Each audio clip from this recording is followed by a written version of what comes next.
List Congress ने दूसरी list जारी कर दी है और इस दूसरी लिस्ट पर 9 उम्मीदवारों के नाम शामिल हैं। थानेसर से पूर्व मंत्री अशोक अरोड़ा को टिकट दिया गया है। थानेसर से पूर्व मंत्री अशोक अरोड़ा को उम्मीदवार बनाया गया है। बादशाहपुर से वर्धन यादव को टिकट मिला है, जबकि ऊंचा कला से बृजेंद्र सिंह को टिकट दिया गया है।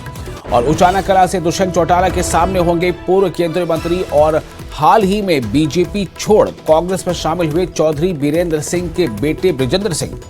तो ये सीट जो है वो काफी इस पर लड़ाई जो है काफी रोचक होगी, क्योंकि ऊंचा कला से बृजेंद्र सिंह को टिकट मिला है और ऊंचा कला से दुष्यंत चौटाला जो जेजेपी के लीडर है और जो पूर्व उप मुख्यमंत्री रह चुके हैं, दुष्यंत चौटाला के सामने होंगे पूर्व केंद्रीय मंत्री और हाल ही में बीजेपी छोड़ कांग्रेस में शामिल हुए चौधरी बीरेंद्र सिंह के बेटे बृजेंद्र सिंह।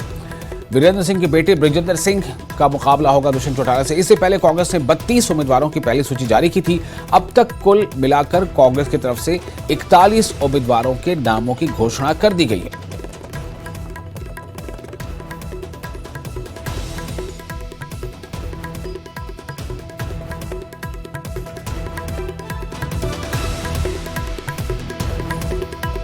और जो इस वक्त आप स्क्रीन पर तस्वीरें देख रहे हैं, ये वो चेहरे हैं जिनके नाम जो दूसरी लिस्ट आई है उसमें इनके नाम शामिल हैं। ये वो चेहरे हैं जो मुकाबला करेंगे।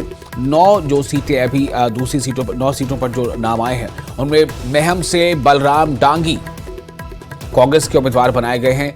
थानेसर से अशोक अरोड़ा, गुड़गांव से मोहित ग्रोवर और गणगौर से कुलदीप को टिकट मिला है। उनके चेहरे आप देख रहे हैं।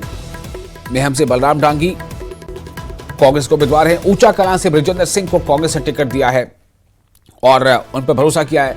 ऊंचा कला वो सीट है जहां से दुष्यंत चौटाला भी चुनाव में खड़े हैं। नांगल चौधरी से मंजू चौधरी को टिकट दिया गया है। बादशाहपुर से वर्धन यादव को टिकट मिला है।